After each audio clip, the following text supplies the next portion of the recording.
Assalamualaikum warahmatullahi wabarakatuh. Perkenalkan, nama saya Pina Alpionita. Saya kelas manajemen 20D, NIM 20.80156. Di sini saya akan menjelaskan return dan resiko aktiva tunggal. Apa itu return? Return ada dibagi menjadi dua, yaitu return realization dan return exploitation. Return adalah hasil yang diperoleh dari investasi saham yang kita lakukan dengan pembagian saham dalam bentuk presentase di mana kita mengharapkan return dari investasi itu besar sehingga sesuai dengan yang kita harapkan dari suatu investasi. Nah, total return merupakan keseluruhan dari suatu investasi dalam suatu periode tertentu, terdiri dari capital gain atau loss dan yield. Selisih untung atau rugi dari harga investasi sekarang relatif dengan periode yang lalu. Persentase penerimaan kas periodik terhadap investasi periode tertentu dari sesuai investasi. Dengan rumus total return P T dikurangi PT min 1 ditambah DT dibagi PT min 1. Relatif return terkadang diperlukan untuk mengukur return dengan sedikit perbedaan dasar dibanding total return. Relatif return menyelesaikan masalah ketika total return bernilai negatif karena nilai return selalu positif. Meskipun relatif return lebih kecil dan dari 1, tetapi tetap akan lebih besar dari 0. Caranya ialah dengan menambahkan nilai T terhadap nilai tertentu.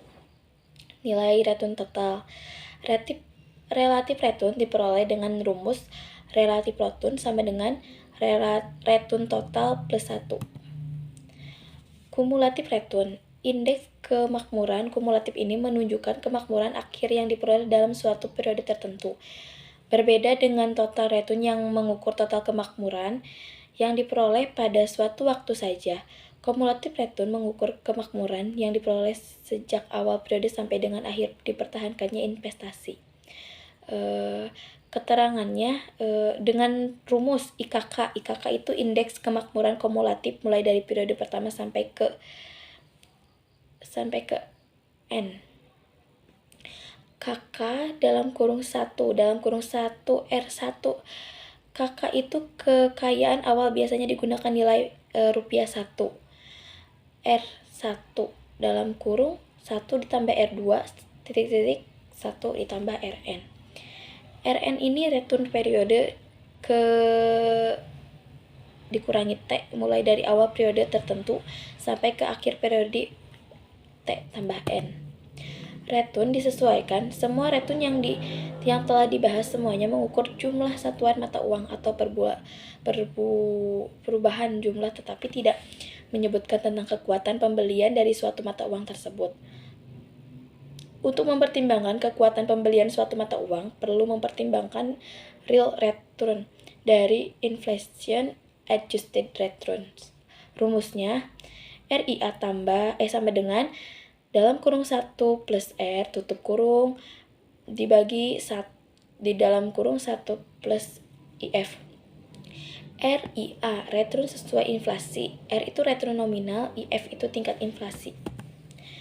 Return geometrik digunakan untuk menghitung rata-rata yang memperhatikan tingkat pertumbuhan kumulatif dari waktu ke waktu. Kayak rumusnya itu RG 1 ditambah R1 dalam kurung R1 ditambah R2 titik-titik dalam kurung 1 tambah RN tutup kurung 1 dikurang 1 dibagi N dikurang 1. Keterangannya RG itu rata-rata geometrik, R itu return untuk periode ke-1, dan N itu jumlah return. Return eksploitasi. Return eksploitasi atau exploitation return merupakan return yang digunakan untuk pengambilan keputusan investasi. Return ini penting dibandingkan dengan return historis, karena return exploitation merupakan return yang diharapkan dari investasi yang akan dilakukan. Return exploitation dapat dihitung berdasarkan beberapa cara sebagai berikut. Yang pertama ada nilai exploitation masa depan, nilai-nilai return historis, sama exploitation yang ada.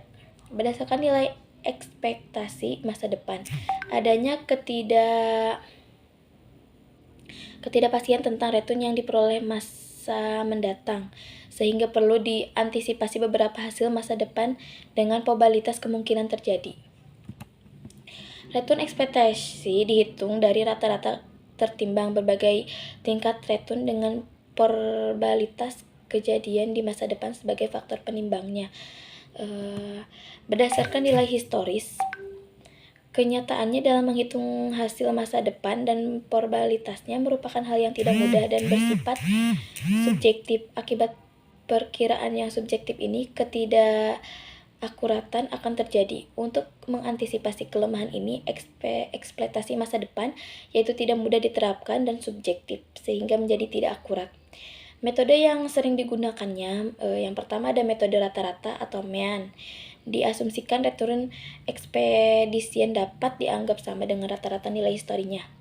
Yang kedua, metode trend. Jika pertumbuhan return akan diperhitungkan. Yang ketiga, ada metode jalan acak atau random walk. Digunakan bila distribusi data return bersifat acak. Ada berdasarkan model return expectation. Model-model untuk menghitung hasil ekspektasi sangat dibutuhkan. Model yang tersedia yang populer dan banyak digunakan adalah single index model dan model CAM atau CAM. Risiko dari investasi sangat perlu diperhitungkan. Risiko sering dihubungkan dengan penyimpangan atau deviasi dari outcome yang diterima dengan yang diekspektasikan.